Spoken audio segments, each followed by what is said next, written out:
Hello, today I'm going to talk about pneumonia, how someone gets this whole health problem, and some really cool nifty herbs you're going to want to know about. Now, down below in the YouTube description, there's this link where I'm giving away this free video guide all about shopping for dietary supplements, which is insanely awesome. You have to check it out.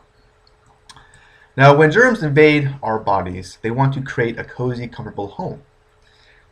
And this is known as something as an infection, and your body responds to this by creating inflammation to deal with this problem. This is swelling with an injury. It's the main cause of pain with arthritis. Well, when there's swelling in the lung areas, you can imagine it can bring about some annoying symptoms like pain, as well as trouble breathing.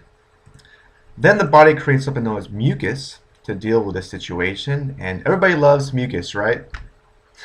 Okay, that was some sarcasm. I don't think anybody likes mucus or snot.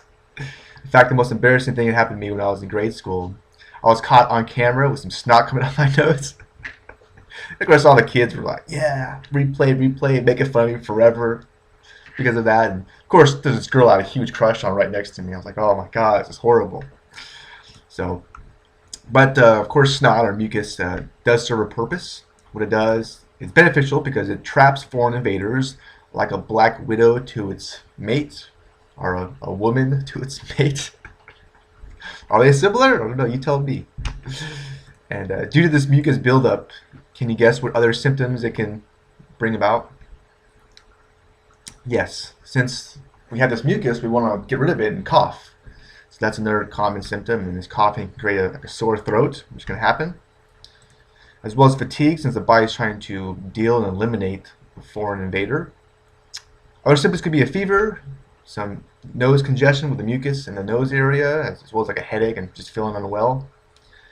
And besides germs, bringing in harmful smoke, breathing it in, can bring about this condition.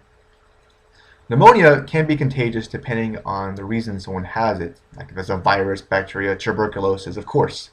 It can be contagious by sneezing and coughing on other people.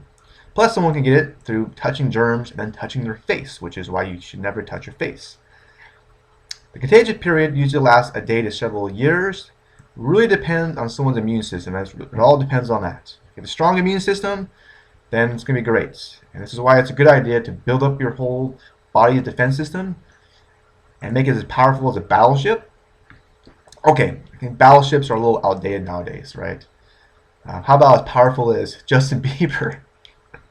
The guy's always in the news, right? I heard a news story a while ago about a wax figure of him, and all these women were like, couldn't get away from the wax figure, so it's like, wow. Now, in the Western medicine, the most common treatment is antibiotics or antiviral medicine, and there's some drawbacks to both of these, like, of course, the side effects, the free radicals it creates, and antibiotics harms good bacteria as well as the good bacteria, so a lot of bad stuff. Besides taking drugs, of course, you could build up your immune system, which I highly recommend. There's tons of herbs that can help, but a great one would be quercetin. Besides the immune system, it does reduce inflammation. There's a study where scientists gave animals that had arthritis this herb, and the end results that quercetin they noticed did suppress inflammation. Plus, this herb can lay the smack down on some harmful germs and viruses like the U.S. Navy SEALs did on the pirates that took Captain Phillips' boats off the coast of Somalia. I don't know if you've ever seen that movie with Tom Hanks.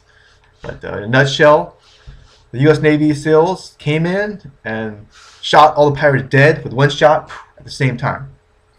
So, anyways, speaking of the U.S. military, they actually did some tests on quercetin and to see if it could keep soldiers from getting sick in the field of battle, because sick soldiers don't fight very well. And in a 3-day war mission, half the soldiers received this herb and the other half received the placebo herb.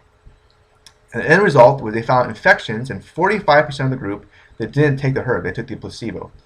And the group that took the herb, quercetin, only 5% of them had an infection, so not so shabby.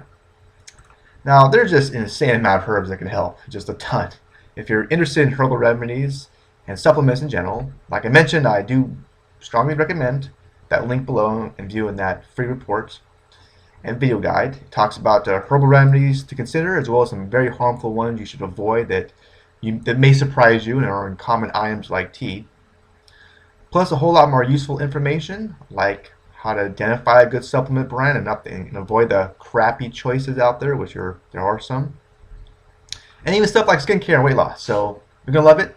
Check it out. It's completely free. I really appreciate your time. I hope this video did help a couple people out there. And until next time, take care of yourself and cheers.